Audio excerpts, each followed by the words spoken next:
Antoine Malenfant, le gouvernement de François Legault au Québec s'est engagé à débourser entre 5 et 7 millions pour que la ville de Québec puisse accueillir durant environ une semaine l'équipe de la Ligue nationale de hockey des Kings de Los Angeles l'automne prochain. Uh-huh. Cette annonce, Antoine, a suscité une importante levée de bouclier dans l'opinion publique. C'est pourtant pas inusité, on pourrait dire, que le gouvernement finance des événements sportifs ou culturels de grande envergure. Pourquoi en ce moment une telle réaction? Après tout, le hockey, c'est notre sport national, ça fait partie de la culture québécoise. C'est vrai, t'as raison, Simon. Levée de bouclier assez généralisée. On parlait un peu plus tôt dans l'émission de la cote de popularité de notre gouvernement qui est en chute libre. Ben, ça va pas aider du tout. Je lisais... Ce qui est drôle, parce que l'attente était sûrement d'aider la popularité du gouvernement. C'est ça qui est drôle. Hein? On s'est auto-plur-de-bananisé dans le gouvernement de la CAQ avec cette histoire-là. L'idée, là, c'est que... je sais pas par où commencer, il y a tellement de choses à dire là-dessus.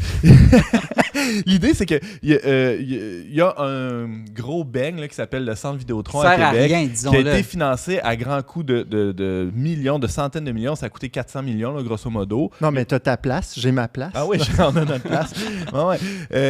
Bref, l'ensemble des Québécois ont dépensé beaucoup de sous là-dessus. Et là, il est vide. Ben, il n'est pas vide. Les remparts jouent, puis c'est le fun. Là, puis c'est une super le meilleur aréna pour une équipe de hockey junior, probablement, sur toute la planète. C'est formidable.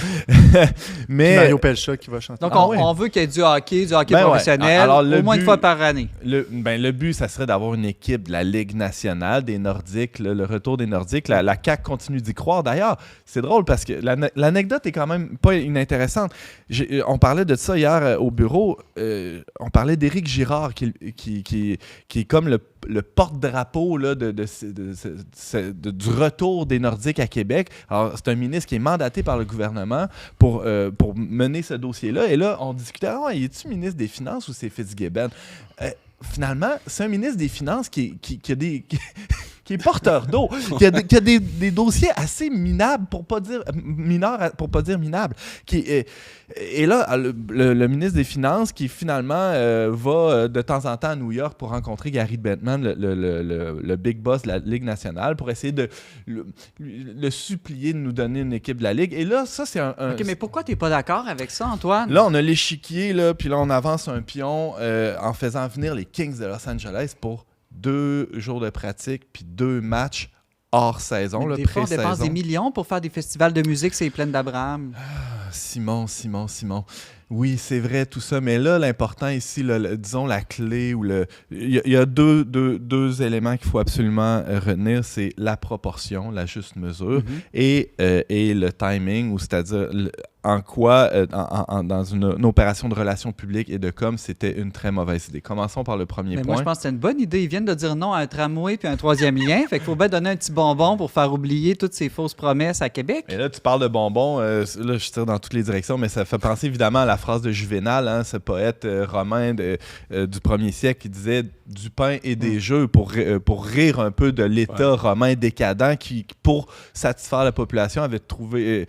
mais au moins, la population, il y avait accès aux jeux. Ben là, c'est là que c'est intéressant parce que est-ce que tu vas pouvoir aller voir les Kings de Los Angeles? Ça sera pas gratuit? Ben non, ça sera pas gratuit. Alors, il faut payer 2 fois finalement. Je peux-tu avoir du pain à la place? Est-ce que l'épicerie coûte cher ces temps-ci? Dans un contexte économique. Alors, est-ce que tu peux avoir du pain? Tu vas peut-être devoir aller à la Bouchée Généreuse, qui est un organisme... pas très loin du Centre Vidéotron. Qui est à côté du Centre Vidéotron, pratiquement, pour faire la file dès 6 h le matin pour aller avoir peut-être une bouchée de pain. Simon, je ne sais pas combien tu gagnes au Verbe, là, mais si tu as de la misère à remplir ton frigo, peut-être que tu vas devoir faire la file là-bas, alors que de l'autre côté de la rue, il va y avoir un spectacle. Oui, c'est important de se divertir. Mais est-ce que c'est pas un faux dilemme? C'est pas comme ça que fonctionne un budget de gouvernement, Antoine, tu sais très bien. C'est ça, parce qu'on peut toujours dire il vaut mieux investir en santé, il vaut mieux investir en éducation, puis donnons jamais rien à la culture et au sport. Et le Christ est allé plus loin, il a dit des pauvres, vous en aurez toujours. C'est-à-dire... Qu'est-ce que tu veux dire par là, Antoine? C'est ambigu. On peut toujours... remettre à plus tard. Ou on peut toujours mettre plus d'argent dans l'aide à ceux qui ont besoin de manger. Et on n'arrivera jamais à bout de ça. Est-ce qu'on peut vraiment enrayer la pauvreté au Québec? On peut tenter, on peut mettre beaucoup d'efforts pour diminuer ça. C'est très bien, c'est très juste. Mais est-ce que, par ailleurs, il faut cesser tout investissement dans la culture, dans le sport? Là où ça peut devenir intéressant, un investissement dans le sport, faisons un parallèle. Martin Leclerc, dans Radio-Canada, dans un très bon article, faisait le parallèle avec un autre événement sportif, le tournoi Pee-Wee à Québec, qui est un tournoi international, qui a des retombées économiques à la hauteur de 14 millions. Ça reste un événement populaire où les gens peuvent assister à ça. Pour les enfants, c'est gratuit. Pour les adultes, ça reste très abordable. Donc, ça reste un événement où, oui, on peut assister. Oui, puis presque tout le monde en a une expérience relativement prochaine. Là, a un frère, une sœur qui a joué dans le tournoi. C'est des milliers de nuitées dans les hôtels, des restaurants. Alors, il y a des retombées. Une fierté comme la présence d'une équipe de la Ligue nationale. Oui, mais là, c'est quoi, 2 jours? Alors, le gouvernement dépense pour cet événement-là des Kings de Los Angeles qui viennent l'automne prochain 5 à 7 millions. Alors, il absorbe les risques de cet événement-là et le privé va pouvoir en tirer des bénéfices.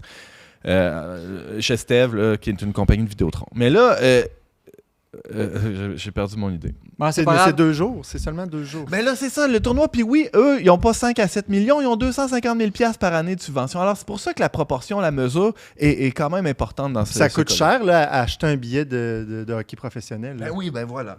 Ça coûte très cher. Je veux dire, puis dans ce contexte économique, qui va pouvoir vraiment y aller? C'est moins cher qu'un tramway, James. Non, mais c'est que dans ce cas-là, il n'y a ni pain pour le peuple, ni jeu pour le peuple. Ben, c'est ça, en fait. Bon, voilà, tout est réglé. Non. Je pense qu'Antoine, tu n'iras pas voir ce match de hockey. Mais merci Les quand Kings, même pour cette chronique, Antoine Malenfant. Ça fait plaisir. Je sais pas si ça fait plaisir.